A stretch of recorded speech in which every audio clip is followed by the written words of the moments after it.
ঢিঙত এটা ঘটনা ঘটি গৈছিলে যেটো ঘটনাৰ পৰিপ্ৰেক্ষিতত হাতুইবলৈ লৈ যোৱা এজন তাই অপৰাধী হেকত কিন্তু তেখেত অপৰাধী হয় নে নহয় সকলোবিলাক কথা জল পটপট হল ঢিঙত এটা ঘটনা ঘটিছে যেটো ঘটনাত গোটেই অসম জুৰি ভাৰতৰ কাৰণে এটা নেশনাল মিডিয়া হৈ গৈছিলে নৰ্থ ইষ্টৰ কাৰণে এটা বিশেষ ধৰণৰ নিউজ হৈছিলে অসমৰ হদিয়াৰ পৰা ধুইলৈকে গোটেই মানুহ উঠি পৰি লাগিছিলে ঘটনাটো এনেকুৱা ধৰণৰ ঘটনা যে এটা যৌন নিৰ্যাতন শাৰীৰিক মানসিক বা যৌন নিৰ্যাতন যেটো নিৰ্যাতনৰ কাৰণে আমি দেখিবলৈ পাইছিলো উক্ত ঘটনাটোত গোটেই অসমৰ দল সংগঠন মিডিয়া অসম পুলিচ প্ৰশাসন মন্ত্ৰী আমোলা পাম্পকৈ সকলোবিলাক ব্যক্তি ব্যস্ত হৈ পৰিছিলে এই ঘটনাটো যদি খুব বেছি মই যদি ভুল নাই হোৱা উইদিন দা 6 মান্থৰ ভিতৰত ঢিঙত হোৱা ঘটনা যেটো ঘটনা প্ৰায় এসপ্তাহ ধৰি বিভিন্ন নিউজ চেনেলত ইয়াৰ সম্প্ৰচাৰ হৈছিলে অকল এটাই ঘটনা ঘটি আমি দেখিবলৈ পাইছিলো নিউজ চেনেলত কেৱল ঢিঙৰ এই নাবালিকাগৰাকীৰ ক্ষেত্ৰত হোৱা যি যৌন নিৰ্যাতন খুব সুন্দৰ কথা যিকোনো ধৰণৰ অপৰাধ নিৰ্মূল হ'ব লাগে চৰকাৰ এখন আছে গণতন্ত্ৰৰ এটা স্বতন্ত্ৰ ব্যৱস্থা আছে পুলিচ প্ৰশাসন আছে আইন আছে এনেকুৱা ধৰণৰ অপৰাধবিলাক নিৰ্মূল হ'ব লাগে কিন্তু উক্ত ঘটনাত ঢিঙৰ ঘটনাত জড়িত হৈ থকা প্ৰত্যেকগৰাকী অপৰাধী আছিলে মুছলমান সম্প্ৰদায়ৰ মূলৰ মানে ইছলাম ধৰ্মীয় এতিয়া মই প্ৰথমতে আইপিএছ পদ্মনাভ বৰুৱা ডাঙৰীয়াক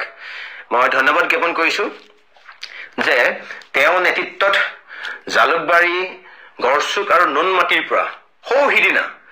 ৰাগ চলি থকা সময়ত 17 নৱেম্বৰ মই যদি ডেটটো ভুল নাই হোৱা 17 নৱেম্বৰত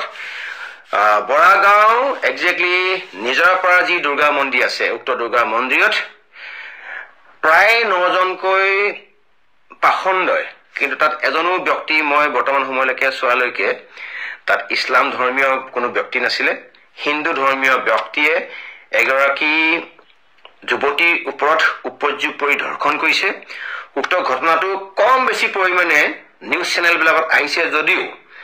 মই এই মুহূৰ্তত অলপ সময় আগত মই বৈকুণ্ঠ প্ৰিন্স পাঠকৰ এটা মই ভিডিঅ' দেখিবলৈ পালো তেওঁ মোক টেগ কৰি দিছে কথাটো আমি অলপ বেলেগ দিশত জড়িত হৈছিলে কিন্তু আপোনালোকে গম পায় গতিকে এই ঘটনাৰ লগত জড়িত হৈ থকা এজন আছে কুলদীপ পিংকু মিনাল বৰ্মন সৌৰভ দীপাংকৰ বিজন কৃষ্ণ আৰু যিজন মেইন কালপ্ৰিট তেখেতৰ নাম হ'ল ৰবীন দাস ঘটনাটো এনেকুৱা ধৰণৰ হ'ল যে হিন্দু হিন্দু হিন্দু বুলি চলি থকা কিছু সংখ্যক ব্যক্তি আছে হিন্দু ৰাষ্ট্ৰ হ'ব লাগে বুলি চিঞৰ-বাখৰ কৰি থকা বহুখিনি ডিমাণ্ড দিয়া মানুহ আছে হিন্দু যুৱতী হৈ কাম কৰা বহুখিনি আমি দল সংগঠন বা বিশেষ ব্যক্তি দেখিছো কেতিয়াবা মোকে তেওঁলোকে টেগ কৰি সাংঘাতিক কিবা কিবি লিখি থাকে কিন্তু মই এই আপাহতে সেই দল সংগঠনবিলাক যিবিলাক দল সংগঠনে হিন্দু যুৱতীৰ কাৰণে দিনে নিশাই কাম কৰি আছে এই উক্ত 17 নৱেম্বৰৰ পৰা আজিলৈকে প্ৰায় 28টা দিন হৈ গুচি গ'ল এজনো তেনেকুৱা হিন্দু যুৱক বা তেনেকুৱা দল সংগঠন নেদেখিলো য'ত বৰাগাঁৱত এগৰাকী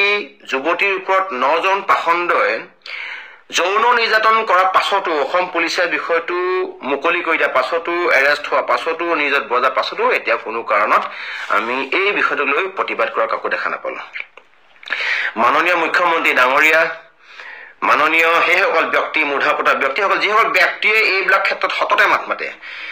এই যেটো অপৰাধ হ'ল এই অপৰাধটোৰ মূল যি কাণ্ডাৰী বা নায়ক তাত এজনো মুছলমান মানুহ নথকাৰ কাৰণে বিষয়টো গাপ দি ৰখা হৈছে নেকি তাত কুলদীপ যদি আহমেদ হলতেন পিংকু যদি ইছলাম হলতেন মিনাল যদি আলী হলতেন মই ভাবো চাগে এতিয়া এই বিষয়টো চাগে গোটেই অসমখনে বন্ধ হৈ গুচি গ'লতেন গুৱাহাটী মাজমজিয়া বুলি ক'লেও ভুল নহ'ব চাগে সেই ঢিঙৰ নিচিনা এডোখৰ গুৱাহাটীৰ এৰিয়াতকে ভিতৰৰ অঞ্চলত হোৱা ঘটনাটো গোটেই অসম ব্যাপী তালফাল লগাই দিলে গোটেই অসমৰ বিভিন্ন দল সংগঠন ইভেন আমি নিজেও গৈছিলোঁ মই এই বিষয়টো দেখিছোঁ কাৰণে প্ৰতিবাদৰ কাৰণে বিষয়টো ৰাইজৰ মাজলৈ উপস্থাপন কৰিবৰ কাৰণে বহুত ৰাইজে গমেই নাপায় উপস্থাপন কৰিবৰ কাৰণে যেতিয়া মই দেখিছোঁ 5 মিনিটৰ আগত মই লগালগ এতিয়া ৰাইজৰ মাজলৈ আহি পিনে লাইভটো যোগেদি ক'ব বিচাৰিছোঁ মই জানিব বিচাৰিছোঁ মাননীয় মুখ্যমন্ত্ৰী ডাঙৰীয়া যে আপোনালোকে বিভিন্ন এতিয়া মেলে মিটিঙে আপোনালোকে গৈ থকা দেখিছোঁ আপোনালোকৰ মন্ত্ৰীসভাৰ সম্প্ৰসাৰণ হোৱা দেখিছোঁ আপোনালোকৰ মন্ত্ৰীসভাৰ বাজেটৰো আমি অধিৱেশন হোৱা দেখিছোঁ আপোনালোকৰ মন্ত্ৰীসভাৰ ব্যক্তিসকলে বিভিন্ন মেলে মিটিঙে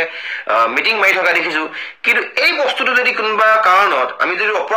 অপৰাধ যদি নিৰ্মূল কৰাৰ স্বাৰ্থত আমি যদি হিন্দু মুছলমানৰ যদি এখন গেম খেলি থাকোঁ আপোনালোকে হিন্দু মুছলমানৰ গেম খেলিছে আপোনালোকে চকুৰ আলিক লগত আনি ট্ৰাম্প কাৰ্ড হিচাপে আপোনালোকে চকুৰ আলিক লৈ নিৰ্বাচনৰ বতৰণি পাৰ কৰিছে সেইটো খন্তেকীয়া এটা আপোনালোকৰ লক্ষ্য উদ্দেশ্য প্ৰণোদিতভাৱে কাম কৰিছে তাত আমাৰ ক'বলগীয়া একো নাই কিন্তু এনেকুৱা ধৰণৰ যে হিন্দু যুৱতীৰ ওপৰত এনেকুৱা জঘন্য ঘটনা ঘটি থকা পাছতো যে আপোনালোকে ইছলাম ধৰ্মীয় ব্যক্তি হলে মুছলমান সম্প্ৰদায়ৰ যদি কোনোবা ব্যক্তি হয় আপোনালোকে গোটেই তাল ফাল লগাই গোটেই অসম ইফাল সিফাল কৰি দিব নিউজ চেনেলো তেতুফালি চিঞৰে তো এতিয়া মই দেখিছো যে এই জঘন্য কাণ্ডৰ লগত জড়িত থকা গোটেই কেইজন ব্যক্তি হিন্দু সম্প্ৰদায় হোৱাৰ কাৰণে বিষয়টো খুব তেনেকৈ ৰাইজৰ মাজলৈ বা মজিয়ালৈ অহা নাই এইটো খুব এটা মানে লজ্জিত হ'বলগীয়া এটা বিষয় যে এনেকৈ যদি ৰক্ষক যদি ভক্ষকৰ যদি আপোনাৰ ভাও ধৰে আৰু এনেকৈ যদি কেৱল চাওক মই নিজে জেল খাই আহিছো জেলত একো তেনেকুৱা সাংঘাতিক কষ্ট